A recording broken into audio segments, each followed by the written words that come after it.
Salam saudara, kita berjumpa lagi dalam ibadah online POG Maranatha Tangerang. Tetap dukung kebijakan pemerintah mencegah penyebaran COVID-19 dengan tetap berada di rumah dan menjaga kesehatan serta taat protokol 5M. Yang pertama, mencuci tangan, memakai masker, menjaga jarak, menjauhi kerumunan, dan membatasi mobilisasi dan interaksi. Mari ikuti ibadah online Pemuda POG Maranatha setiap hari Minggu jam 6 sore melalui aplikasi Zoom. Mari dampingi anak kita untuk mengikuti ibadah sekolah minggu online setiap hari Minggu pukul 10 pagi di channel YouTube GSM POG Maranatha atau channel YouTube Superbook Indonesia. Untuk info lengkap akan diinfokan di grup WhatsApp sekolah minggu. Terima kasih. Untuk persembahan serta perpuluhan berikut untuk informasinya. Persembahan Anda dapat diberikan melalui amplop persembahan yang sudah diberikan ke setiap rumah jemaat sekalian. Atau bisa transfer melalui Bank BCA dengan nomor rekening 108 243 8321 atas nama Welly Laloan atau Yurom Suroparti.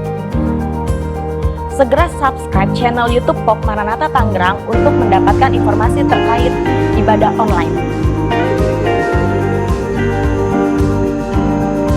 Tuntunan ibadah online. Siapkan hati dan pikiran dengan sungguh-sungguh, usahakan tidak mengerjakan kegiatan lain, usahakan bersama dengan seluruh keluarga. Jika ada alat musik yang dimainkan, mari bersama turut melayani. Memuji dan menyembah Tuhan Yesus harus dengan semangat. Jemaat Tuhan bebas dalam puji-pujian dengan hormat dan sukacita. Pastikan jemaat sekalian mengikuti ibadah dari awal doa pembuka hingga akhir doa berkat. Selamat mengikuti ibadah, damai dan sukacita turun bagi Anda keluarga. Shalom.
Shalom Bapak Ibu Saudara sekalian, dimanapun kita berada saat ini, kita terlalu yakin dan percaya Tuhan bekerja dalam setiap kehidupan kita. Saat ini kita mau persiapkan hati dan pikiran kita. Kita mau bawa persembahan hati kita ke dalam hadirat Tuhan. Kita mau menikmati saat-saat bersama dengan Tuhan. Kita mau persiapkan hati lepas pribadi. Biarlah Tuhan melawat setiap kita. Kami terlalu yakin dan percaya. Dimanapun kita berada, kuasa Roh Kudus akan menyertai setiap kita. Dan biarlah lawatan Tuhan boleh terjadi saat ini. Kita mau naikkan ucapan syukur kita di hadapan Tuhan. Terima kasih Tuhan, terima kasih Yesus.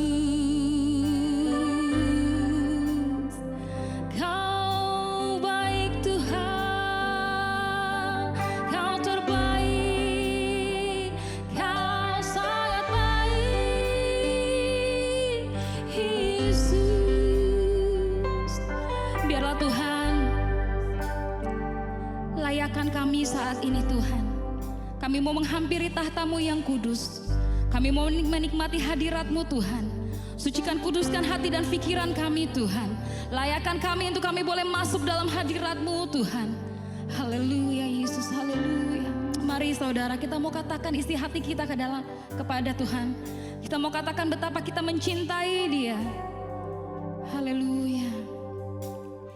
Yesus, ku cinta Kau, ku tinggikan, ku agungkan. Aku kan memuji-Mu, baik di dalam suka dan duka. Lebih lagi dengan hati kita.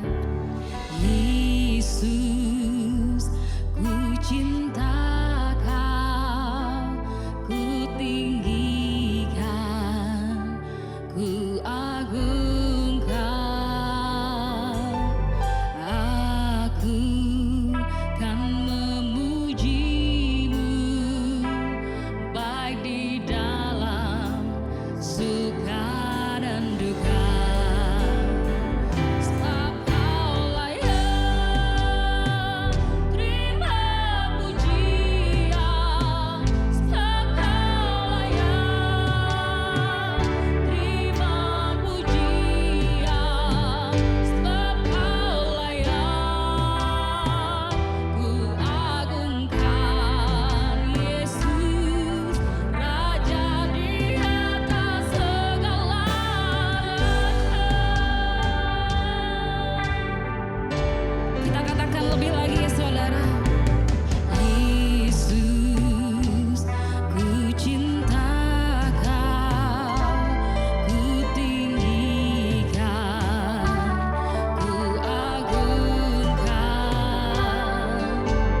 Aku kan memuji-Mu, baik di dalam suka dan duka. Sebab Kau layak, sebab Kau layak terima pujian,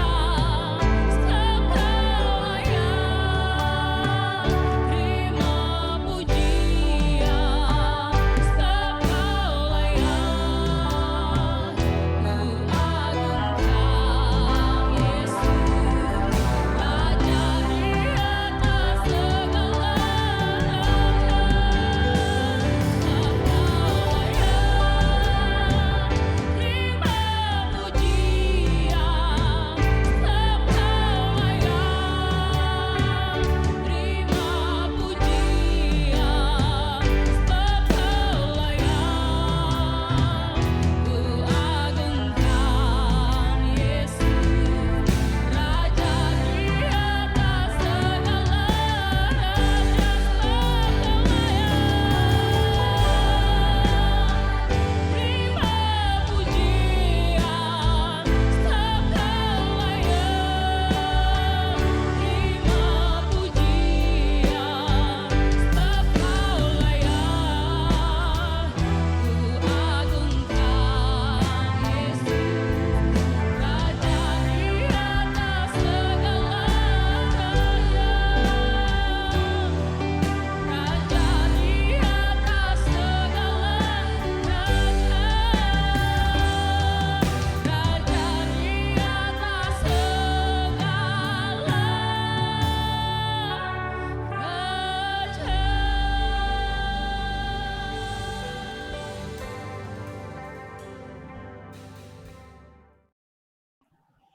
Pertolongan kita ialah dari Tuhan yang menjadikan langit, bumi, laut, dan segala isinya, dan oleh pimpinan kasih dan kuasa Tuhan melalui Roh-Nya yang kudus.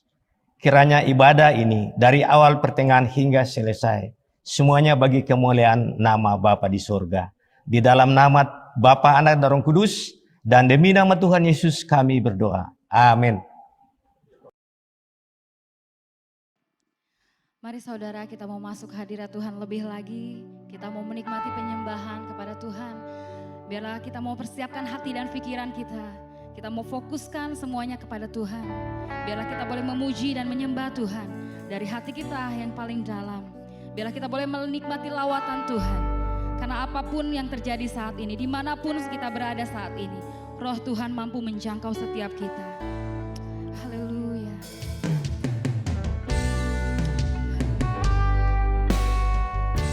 Kita mau mengatakan betapa kita mencintai Tuhan.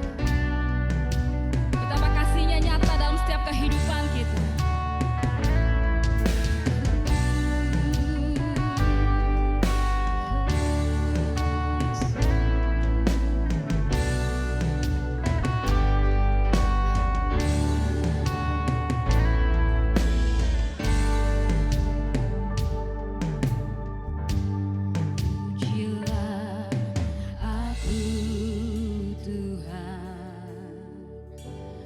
Cobalah aku Tuhan, selidiki batinku dan hatiku, mataku tertuju padamu. Aku cinta padamu Tuhan, aku rindu hadirat-Mu Tuhan. Aku ingin selalu dekat padamu, menikmati kehadiran-Mu. Ku nyanyi Hosana bagi Rajaku yang duduk di tahta. Aku muliakan dan ku agungkan, Kau layak disembah.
kita boleh menyembah Tuhan, kalau kita boleh menikmati hadirat Tuhan, bukan karena kita layak, tapi karena Dia yang melayakkan kita. Kalau saat ini kita boleh mengasihi Tuhan, kalau saat ini kita boleh merasakan cinta kepada Tuhan, itu karena Tuhan lebih dulu mencintai kita. Itu karena Tuhan lebih dulu mengasihi kita. Inilah kami Tuhan. Biarlah Tuhan, Kau yang selidiki setiap hati kami Tuhan. Ajar kami Tuhan untuk mengasihi Engkau, untuk mencintai Engkau lebih dalam lagi Tuhan. Ajar kami Tuhan melakukan segala apapun yang Kau kehendaki Tuhan, karena kami mencintai Engkau Tuhan. Ajar kami Tuhan, tuntun setiap langkah kami Tuhan, tuntun setiap jalan kami Tuhan. Pegang tangan kami Tuhan, untuk kami boleh selalu berjalan di dalam jalan-Mu Tuhan. Yesus, haleluya, haleluya. Terima kasih Tuhan, untuk setiap rancangan yang Kau buat dalam hidup kami Tuhan. Terima kasih untuk setiap hal yang boleh terjadi dalam kehidupan kami Tuhan. Kami tahu Engkau selalu beserta kami. Kami tahu Kau tak pernah meninggalkan setiap kami Tuhan. Terima kasih Tuhanku Yesus. Saat ini kami mau bersuka di dalam Engkau Tuhan. Kami mau memuji nama-Mu Tuhan. Kami mau bersorak-sorak di dalam Engkau Tuhan. Dan biarlah Tuhan Roh Kudus-Mu boleh ada bersama dengan kami. Untuk yang siap memuji nama Tuhan, kita mau katakan bersama-sama. Amin. Haleluya. Puji nama Tuhan. Mari saudara kita memuji nama Tuhan. Kita mau bersorak di dalam Tuhan. Kasih Tuhan begitu besar. Lebih kuat dari dosa. Amin saudara. Mari kita memuji nama Tuhan.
Baik Bapak Ibu Saudara sekalian, kita mau mengucap syukur, kita mau persiapkan persembahan kita. Sebelum kita memberikan persembahan, kita mau satu dalam doa. Kembali kami mengucap syukur Tuhan di pertengahan ibadah kami pada saat ini Tuhan. Kami mau memberikan sebagian dari berkat-Mu yang begitu melimpah dalam kehidupan kami Tuhan. Ajar kami Tuhan untuk memberi dengan sukacita Tuhan. Dan biarlah Tuhan Kau berkati setiap persembahan kami ini Tuhan. Dan biarlah boleh menjadi dupa yang harum di hadapan-Mu. Dan biarlah terlebih lagi Tuhan kami mau mempersembahkan setiap hati dan jiwa kami Tuhan. Kehidupan kami kepadamu Tuhan. Di dalam nama Tuhan Yesus Kristus kami mau serahkan persembahan kami. Haleluya. Amin. Mari saudara kita bawa persembahan kita mau naikkan pujian. Aku diberkati.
Tiba saatnya kita akan mendengarkan firman Tuhan, kita mau mendengarkan isi hati Tuhan. Biarlah saat ini kita mau mempersiapkan hati kita. Biarlah setiap firman Tuhan boleh kita renungkan dan boleh kita lakukan dalam setiap kehidupan kita. Bukan karena takut atau seperti apapun itu, tapi karena kita mengasihi Tuhan. Dan saat kita melakukan firman Tuhan, itu karena kita mau menyenangkan hati Tuhan. Amin saudara. Mari kita naikkan pujian ini.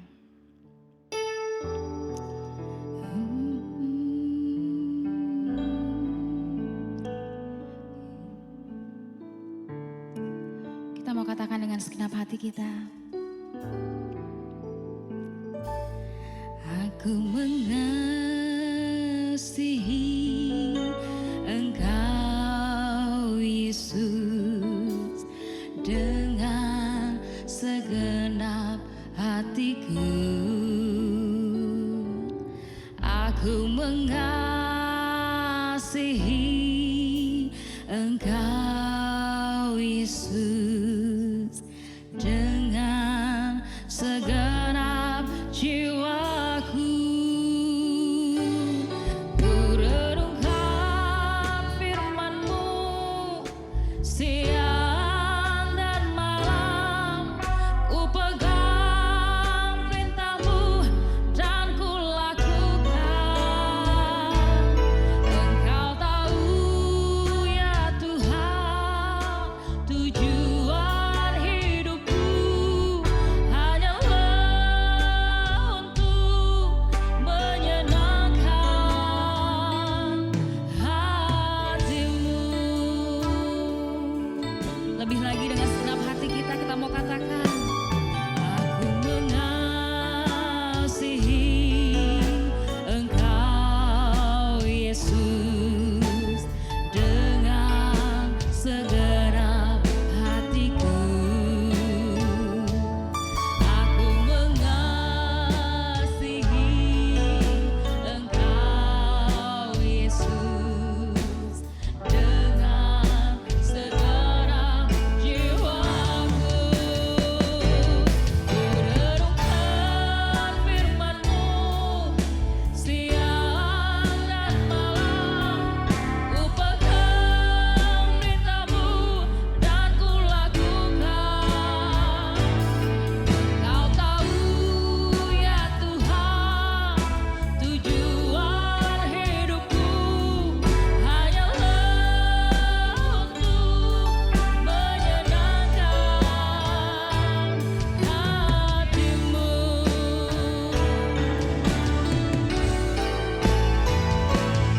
Ku renungkan firman-Mu siang dan malam, ku pegang perintah-Mu dan ku lakukan. Engkau tahu ya Tuhan, tujuan hidupku hanyalah untuk menyenangkan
Selamat pagi, kita bertemu kembali pada pagi ini di dalam siaran online. Selain kasih di dalam Tuhan Yesus, sebelum kita memulai, kita mau tunduk kepala satu kali lagi dan kita akan masuk di dalam doa. Terima kasih Tuhan Yesus Allah Bapa di dalam surga. Terima kasih atas semua pemeliharaan Bapa yang sampai saat ini begitu luar biasa. Dan Tuhan juga memelihara setiap jemaat Bapa, biarlah Tuhan senantiasa memberikan kekuatan kepada kami pada saat-saat yang seperti ini, sehingga apapun yang kami lakukan itu semua boleh berkenan di hadapan Bapa. Terima kasih Tuhan Yesus. Dalam nama Tuhan Yesus kami mohon. Amin. Pada pagi ini kita mau lihat ya, kita akan beribadah ya dengan judul Iman dan Teologi.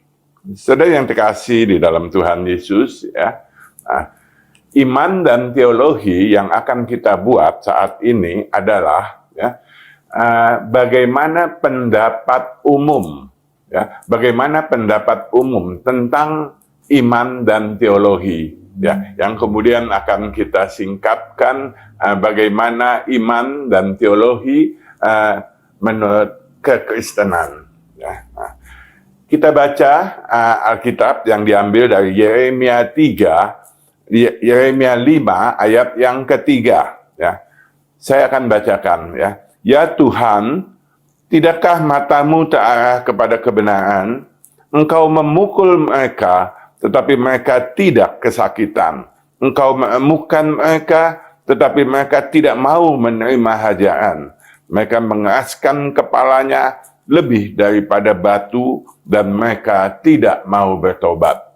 Ya. Di sini kita tahu bahwa Yeremia yang begitu berusaha ya untuk membuat sebuah nubuatan, memberikan firman Tuhan, membawa orang kepada kebenaran, tapi dia senantiasa ditolak. Bahkan sampai akhir hayatnya pun mereka semua menolak apa yang dikatakan oleh Yeremia. Nah, saudara yang terkasih di dalam Tuhan Yesus, kita lihat apa pendapat umum ya tentang teologi dan juga tentang iman. Ya. Teologi menurut pendapat umum ya yang saya ambil dari KBBI ya, itu adalah sebuah ilmu agama dan segala sesuatu pemikiran dan pengetahuan tentang Allah. Ya. Nah, kalau iman adalah sebuah keyakinan dan kepercayaan dari seseorang sebagai bagian dari keagamaan. Nah, itulah yang dikatakan ya menurut pendapat umum ya. Tetapi apa yang pendapat umum yang dibuat ya, itu tentu pasti sangat berbeda dengan pendapat bagi orang percaya semua ya. Buat kekristenan itu semua sangat berbeda. Ya, sebab iman dan teologi bagi kita semua hanya berfokus dan tertuju kepada Kristus. Ya. Nah, kenapa? Sebab manusia mempunyai satu logika, satu pendapat yang sangat berbeda dengan iman kita, dengan kekristenan. Ya. Sebab Allah selalu melihat sesuatu itu dari hati manusia. Ya, maka kebenaran yang dianggap, yang dikatakan oleh Allah semuanya melalui hati manusia. Tetapi bagi masyarakat umum adalah kebenaran manusia adalah sesuatu yang harus dan mesti berdasarkan sebuah saksi atau bukti-bukti tertentu. Sehingga mungkin saja sesuatu yang benar akan menjadi salah, dan yang salah akan menjadi benar. Nah, tetapi di sini kita lihat bahwa kebenaran Allah itu bersumber dari hati nurani yang paling dalam. Ya, sehingga seseorang yang mempunyai hati, punya keinginan yang tidak baik, itu sudah dianggap salah menurut kekristenan, menurut Kristus. Tetapi bagi dunia itu tidak. Ya. Seseorang tidak bisa dihukum hanya melalui dia ingin melakukan sesuatu kejahatan. Tetapi di dalam kekristenan, sebuah keinginan itu sudah melahirkan dosa. Ya. Kita lihat di sini ya, di dalam Matius 5 ayat 28 dikatakan, tetapi aku berkata kepadamu, setiap orang yang memandang perempuan serta menginginkannya, dia sudah berzina dengan dia di dalam hatinya. Jadi punya keinginan saja itu sudah sebuah hal yang menjadi sebuah kesalahan, sebuah dosa di hadapan Tuhan, ya. Dan kenapa dia punya keinginan? Itu segala sesuatu berdasarkan hatinya, ya. Bagaimana hatinya berkata, ya, keinginannya berkata. Maka Yeremia 17 ayat 9 mengatakan, ya, betapa liciknya hati, lebih licik daripada segala sesuatu. Hatinya sudah membatu, siapakah yang dapat mengetahuinya? Ya, bahkan di dalam Yeremia 5 ayat 3 dikatakan, ya Tuhan, tidakkah matamu terarah kepada kebenaran? Engkau memukul mereka, tetapi mereka tidak kesakitan. Engkau menemukan mereka, tetapi mereka tidak mau menerima hajaran. Mereka mengeraskan kepalanya lebih daripada batu, dan mereka tidak mau bertobat. Artinya hati mereka tidak pernah mau diserahkan kepada Kristus, ya. Kenapa? Karena mereka menganggap itu bukan sebuah perbuatan, tapi itu hati, ya. Tapi dikatakan tadi, hati adalah sangat licik, hati adalah lebih licik daripada segala sesuatu, dan hati yang membatu sangat sulit untuk diperbaiki, ya. Nah, teologi itu apa? Ya, nah, teologi adalah sebuah pengetahuan kita tentang Allah. Ya, apa yang diingini, apa yang Allah perbuat, bagaimana karakter Allah. Ya, itu semua adalah teologi. Ya, nah, oleh karena itu, kalau kita mempunyai teologi yang benar, maka hidup kita, apapun yang kita lakukan akan berkenan kepada Allah. Ya.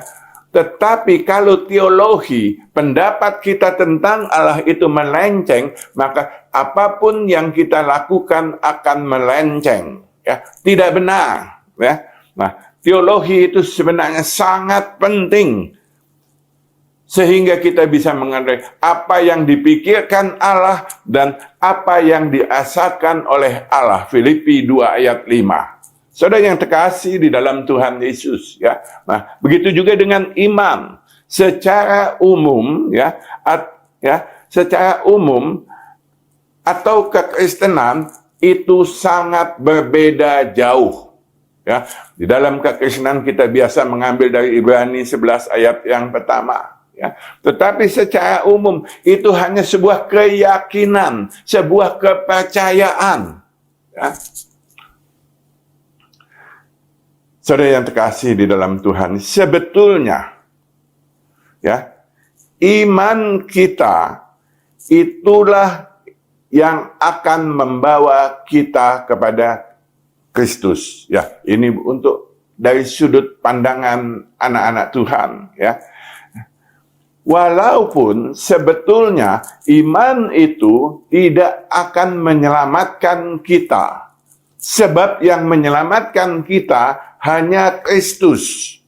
Tapi iman membawa kita kepada Kristus, ya. Tapi yang menyelamatkan adalah Kristus, ya.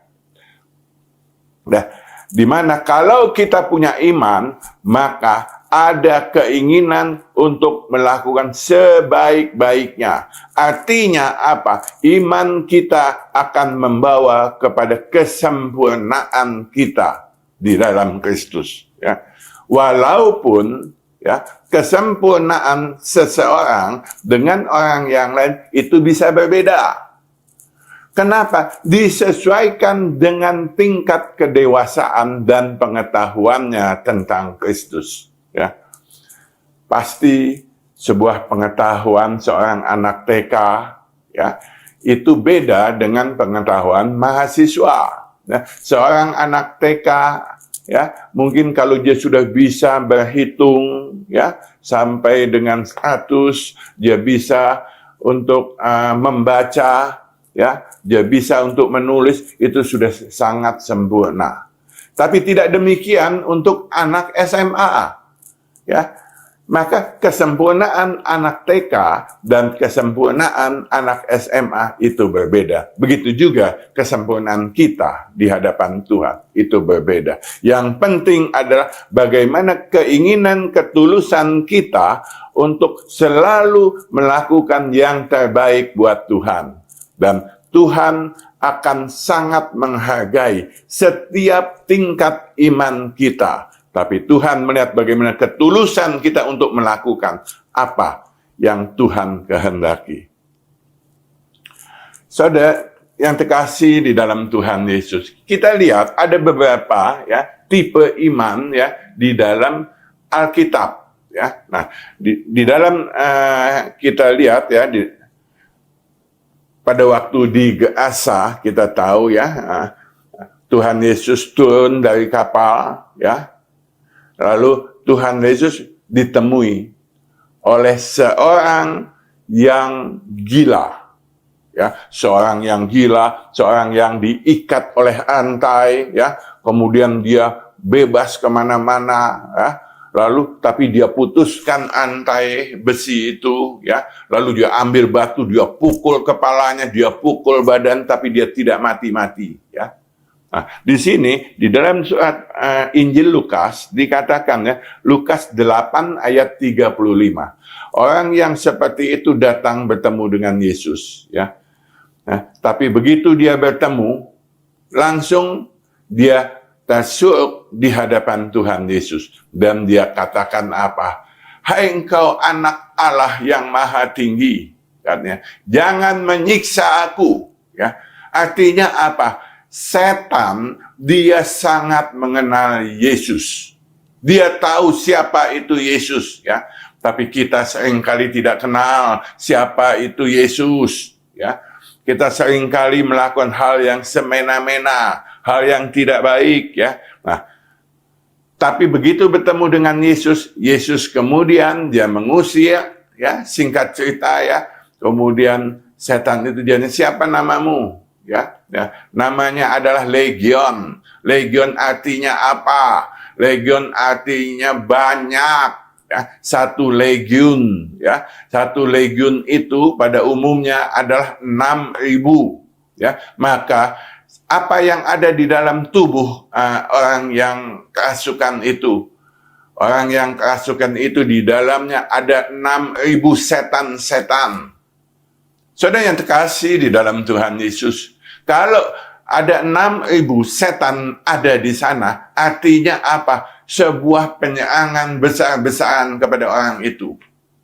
Dan kenapa ada penyerangan besar-besaran kepada orang itu? Itu dianggap dia adalah seorang yang kuat, dia ada seorang yang mampu, seorang yang punya potensi yang luar biasa. Maka diserang oleh 6.000 setan-setan. Sebab setan tidak mau ya juga untuk menyerang seseorang yang tidak ada harganya. Pasti dia mau menyerang seorang yang punya harga. Ya. Dan makin banyak serangan pasukan yang ada untuk penyerangan, maka makin penting, makin hebat orang itu. Ya. Nah, begitu juga dengan orang yang gila ini. Ya. Nah, walaupun sebetulnya di dalam kitab Matius, ya, di dalam Injil Matius sebetulnya itu dikatakan ada 2 orang, ya. Tapi di Injil Lukas yang kita baca itu 1 orang. Kenapa? Karena di Lukas yang mau dilihat ada intinya, maknanya.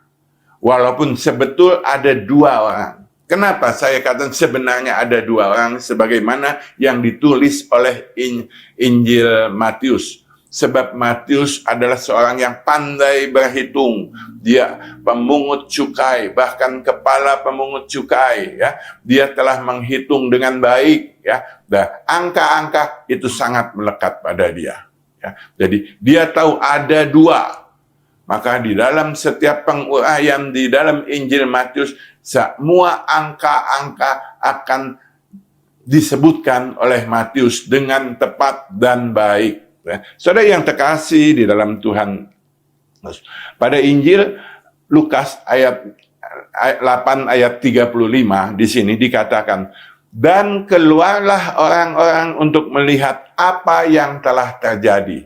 Ya, mereka datang kepada Yesus dan mereka menjumpai orang yang telah ditinggalkan setan-setan itu duduk di kaki Yesus. Ia telah berpakaian dan sudah waras, maka takutlah mereka.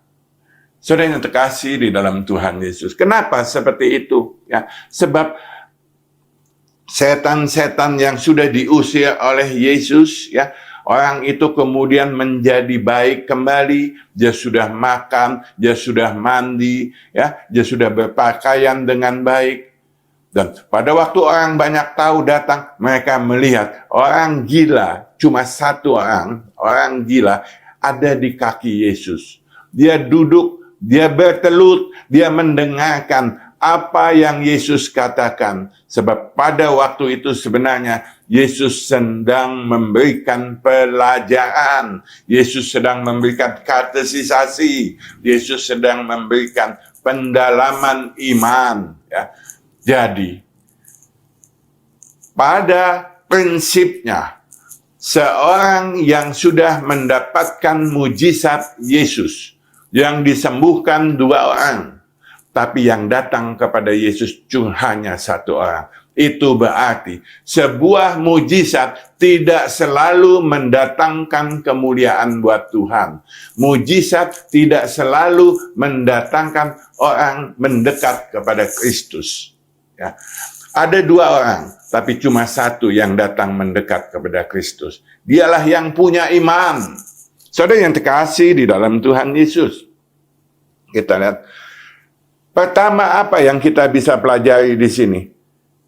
Setan lebih tahu siapa itu Yesus. Dia adalah anak Allah yang maha tinggi. Itu yang pertama yang kita lihat. Yang kedua, dikatakan apa? Dia ada seorang yang hebat. Sehingga yang menyerang di dalam tubuh dia ada 6.000 setan-setan. Ya. Tapi cuma 1 yang duduk bersimpu mendengarkan pelajaran. Dan iman datang dari pendengaran. Dan iman datang dari pendengaran apa yang dikatakan Yesus kepadanya. Saudara yang terkasih di dalam Tuhan Yesus. Ya. Walaupun pada saat itu orang itu datang dan dia mau mengikut Yesus. Yesus menolaknya. Kenapa? Ada hal-hal tertentu yang Yesus pikirkan. Ya, bahwa kalau orang itu sebenarnya lebih penting untuk menginjil di tempatnya sendiri. Ya. Jadi orang itu disuruh untuk menginjil. Sebaiknya engkau pulang ke rumahmu, beritakan masalah ini. Ya. Maka dia kembali, bukan hanya kembali ke rumah, tapi dia menginjil di Dekapolis. Dekapolis itu berarti apa? Dekapolis itu berarti adalah 10 kota besar. Saudara yang terkasih di dalam Tuhan Yesus, ya. Lalu kita lihat lagi, ya, ada peristiwa lain lagi kita lihat, ya, bahwa di dalam Markus 8 ayat 22 sampai 26, ya, kemudian tibalah Yesus, ya, di Betsaida. Di situ orang membawa kepada Yesus seorang buta dan mereka memohon kepada supaya ia menjamah dia.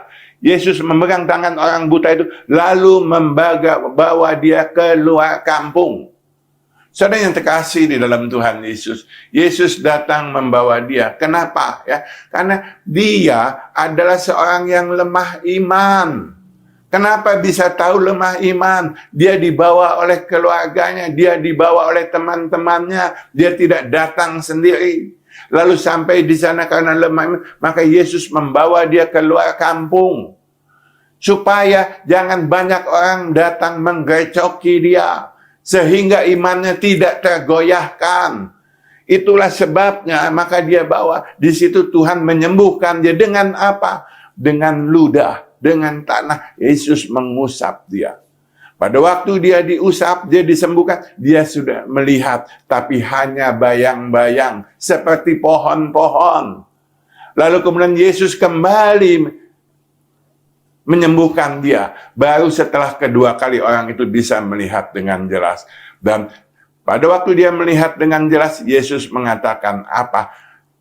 Hendaklah engkau jangan pulang, jangan kembali ke kampung, tapi pulanglah ke rumahmu. Kenapa? Kalau dia ke kampung, dia akan banyak pertanyaan. Orang yang dia akan goyah ditanya-tanya. Ya.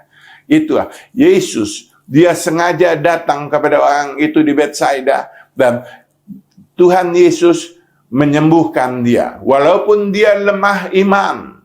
Tapi Yesus melihat ada kesungguhan, ada ketulusan dia. Jadi Yesus menghargai mereka yang kuat iman dan mereka juga yang lemah iman. Saudara yang terkasih di dalam Tuhan Yesus. Lalu kita lihat lagi. Nah, di dalam Lukas 17 kita lihat ya. Di dalam Lukas 17 ayat 11 sampai dengan 19 ya. Di dalam perjalanannya ke Yerusalem, Yesus menyusul perbatasan Samaria dan Galilea.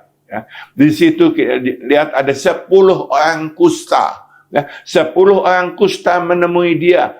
Lalu dia mengatakan, Yesus, Guru, kasihanilah kami, katanya. Lalu ia memandang kepada mereka dan pergilah. Ya, perlihatkan dirimu kepada iman-iman.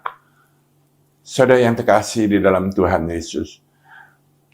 Perbatasan Galilea dan Samaria ada tempat yang sepi.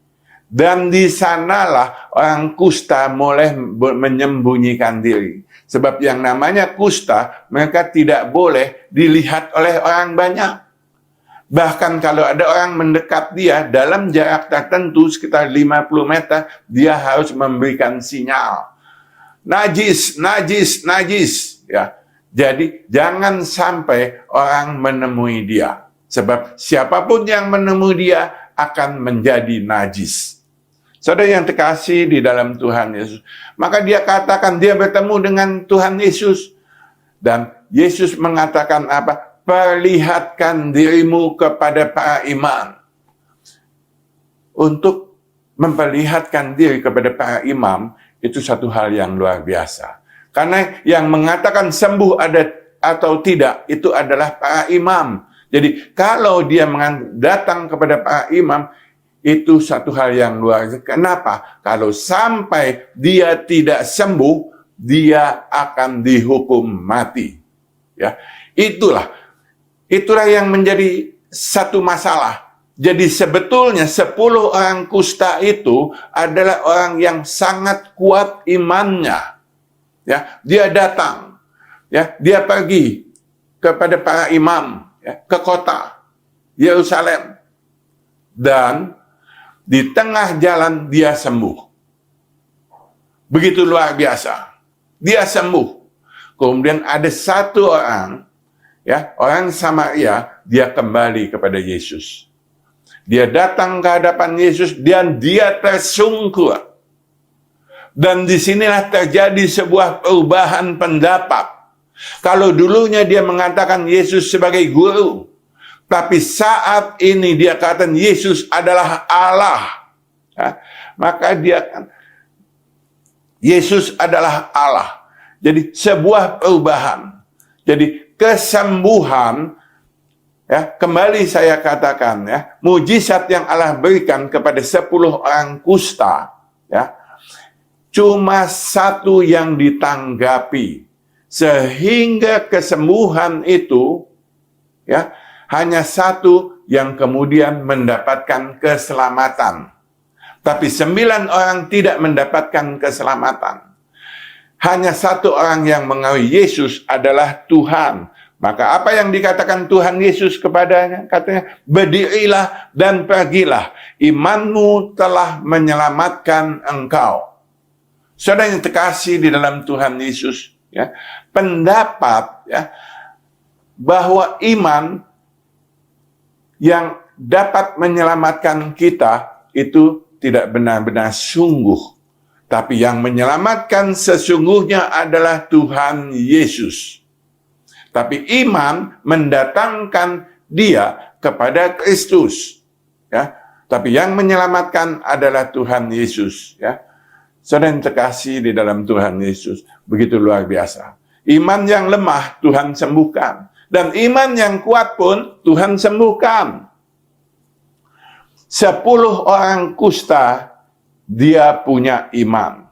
Tetapi hanya satu yang diselamatkan oleh Tuhan Yesus. Kenapa? Karena dia kembali. Karena dia mengasihi Yesus. Dia punya kasih. Maka Yesus katakan bahwa dia selamat menurut dan berkat iman dia. Nah, begitu juga dengan kita. Bagaimana kita datang kepada Kristus? Apakah kita punya iman atau punya kasih? Sebab banyak orang datang kepada Kristus dengan motivasi yang beda-beda. Ada yang melihat Tuhan sebagai sumber berkat. Mereka datang kepada Kristus untuk mendapatkan berkat, ya, untuk menghilangkan masalah di dalam kehidupannya. Tapi ada juga yang datang karena begitu mengasihi Yesus. Ya. Lalu bagaimana dengan kita? Apakah kita datang kepada Kristus karena kita mengasihi atau karena kita menganggap Yesus bisa menghilangkan semua permasalahan kita? Ya. Nah, teologi di sini sangat bergantung. Ya. Kalau teologi kita mengenai Yesus sumber berkat, ya, memang benar Yesus sumber berkat, tapi apa tujuan motivasi yang sebenarnya? Ya. Kadang-kadang dianggap mujizat ada satu hal yang terutama, yang paling penting, yang sangat penting, itu sangat bahaya. Kalau dikatakan mujizat sebagai hal yang paling penting, sangat penting, fokus hanya kepada penyembuhan, kepada mujizat, maka kita datang kepada Yesus hanya untuk mujizat. Tapi sebenarnya kita datang kepada Yesus adalah oleh karena kasih kita kepada Kristus. Kenapa kita mengasihi? Karena Yesus sudah lebih dahulu mengasihi kita. Saudara yang terkasih di dalam Tuhan Yesus. Di dalam Lukas 18 juga kita katakan ayat 35 sampai 43. Ya, waktu Yesus datang ke kota Yeriko, ya, di situ ada dua orang. Ya, itu menurut Injil Matius. Tapi menurut Injil Lukas dikatakan hanya satu orang. Ya, ada seorang yang buta di sana. Lalu dia buta di pinggir jalan, dia mengemis, ya. Begitu dilihat ada orang ramai, dia ada apa ini sebetulnya? Ya, maka kemudian orang katakan karena ada Yesus orang Nazaret, dia lewat. Lalu dia katakan apa? Yesus anak Daud. Saudara yang terkasih di dalam, ada satu hal yang aneh. Dikatakan Yesus orang Nazaret. Lalu kenapa dia kan Yesus anak Daud? Yesus anak Daud dikatakan. Sebetulnya itu ditulis bahwa Yesus anak Daud adalah Mesias. Yesaya 11 ayat yang pertama dikatakan bahwa Mesias akan timbul dari tunas Isai. Dan Yesus adalah anak Daud, Daud adalah anak Isai. Jadi anak Daud berarti adalah Mesias. Ini sebuah teologi yang sangat mendalam. Saudara yang terkasih di dalam Tuhan Yesus, dia tahu padahal seorang buta yang tersingkirkan, kaum marginalis, tapi dia bisa tahu, dia mempunyai teologi yang tinggi. Padahal orang Saduki, orang Farisi, ahli Taurat, mereka tidak mengenal, mereka tidak tahu bahwa Yesus adalah anak Daud, bahwa Yesus adalah Mesias. Satu hal yang luar biasa, dia punya iman yang sangat hebat, dia punya iman yang sangat tinggi.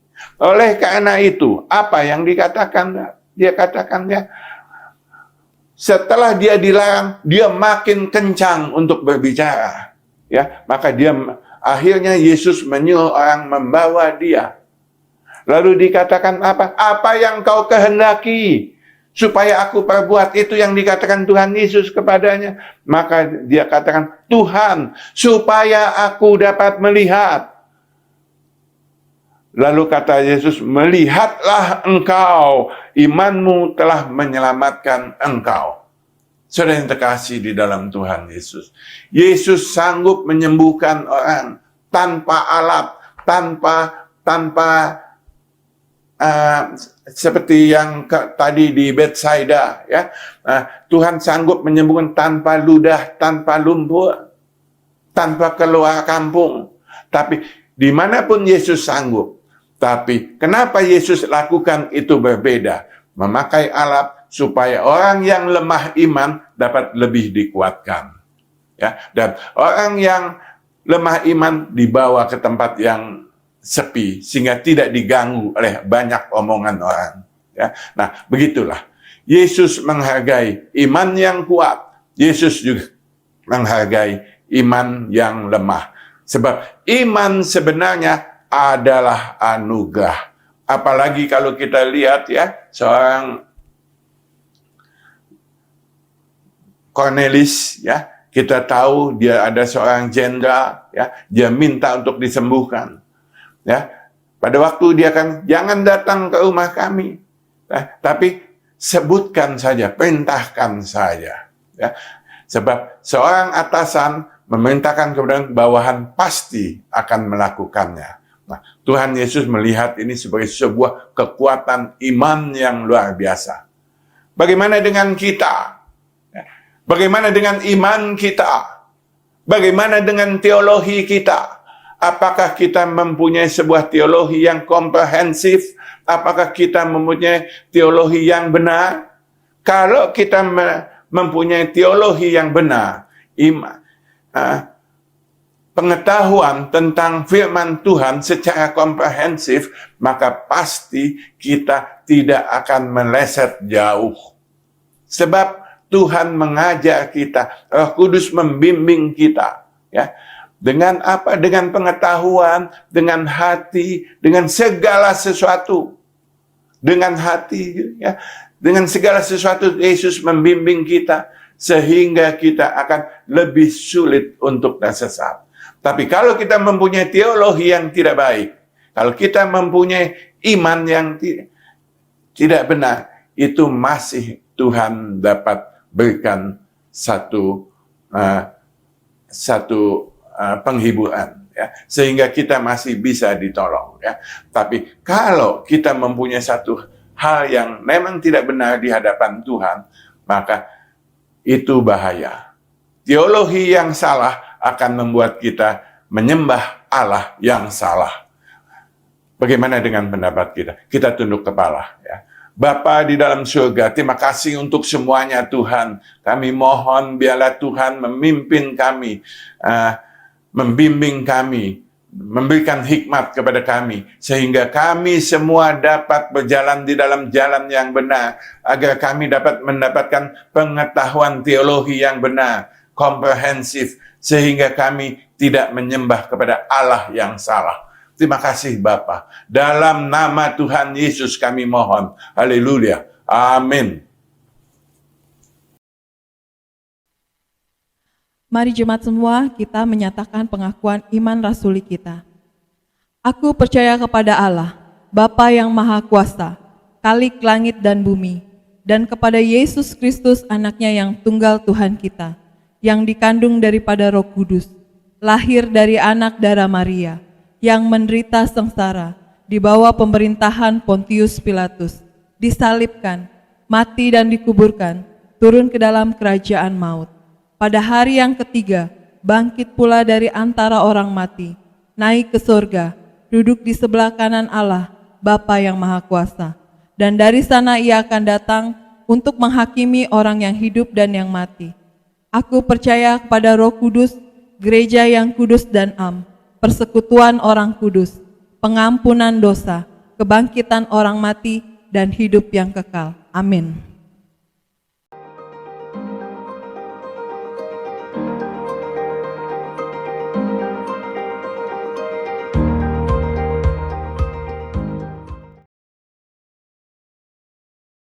Jemaat yang dikasihi Tuhan, mari kita berdoa. Terima kasih Bapak. Kami sudah dikuatkan, diberkati lewat kebenaran firman Tuhan. Kami mau bukan saja menjadi pendengar-pendengar, tapi kami mau menjadi pelaku-pelaku firman Tuhan. Bapa dalam surga, kami mau berdoa, sebagaimana doa yang Tuhan ajarkan bagi kami. Bapa kami yang dalam surga, dikuduskanlah namamu, datanglah kerajaanmu, jadilah kehendak-Mu di bumi seperti di surga.